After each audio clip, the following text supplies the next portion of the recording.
नमस्कार. आपल्या सगळ्यांचे महाराष्ट्र सोशल न्यूज चॅनलमध्ये हार्दिक स्वागत. चला वळूया तर एका नवीन बातमीकडे. आजची बातमी. धुळे तालुक्यातील नेर ग्रामपंचायतीतील कथित 1,75,00,000 रुपयांच्या अपहार प्रकरणी तत्कालीन सरपंच शंकर खलाणे यांच्यासह 6 जणांविरुद्ध धुळे तालुका पोलीस ठाण्यात गुन्हा दाखल करण्यात आला आहे. शासकीय जमिनीची कथित हेराफेरी करून शासनाची फसवणूक केल्याचा आरोप असून या प्रकरणाचा पुढील तपास पोलिसांकडून सुरू आहे.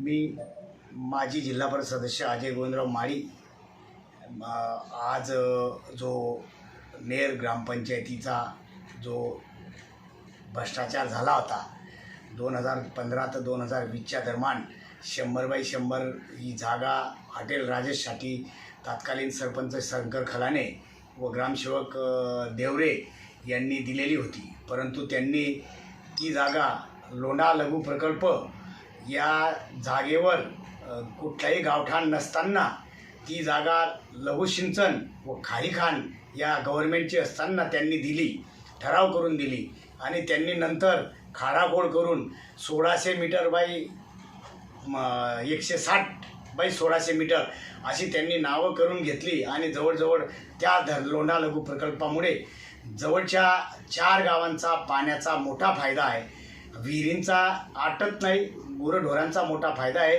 आणि त्यांनी ती जागा बक्षीसपत्र त्यांच्या मिसेसच्या नावाने देऊन ती जागा त्यांनी हडप केली. आज गुन्हा दाखल झालेला आहे. 6 लोकांवर गुन्हा दाखल झालेला आहे. तत्कालीन सरपंच शंकर हिरामन खलाणे, तत्कालीन ग्रामसेवक देवरे, हॉटेल राजेशवाला मालक राजेश चंद्रकांत सोनवणे, सुनील देसले, बोरचे आणि एक हॉटेलचा आपला ग्रामपंचायतीचा क्लर्क या अशा 6 लोकांवर गुन्हा दाखल झालेला आहे. आम्ही गेल्या 1 वर्षापासून हा लढा आमचा चालू होता, कारण हा शेतकऱ्यांचा विषय होता, शेतकऱ्यांशी निगडीत होता, म्हणून 1 वर्षापासून आम्ही लढा चालू होता.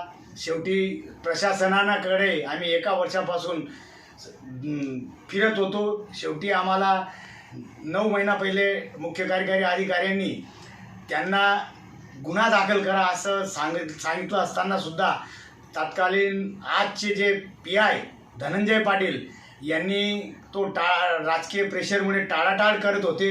शेवटी आम्हाला नाशिकचे IG, धुळे जिल्ह्याचे SP यांच्याकडे जाऊन आम्हाला आर्थिक गुन्हे अन्वेषण शाखेकडे हा गुन्हा मागणी करावा लागला आणि तो काल रात्री 9 वाजता तो गुन्हा दाखल झाला.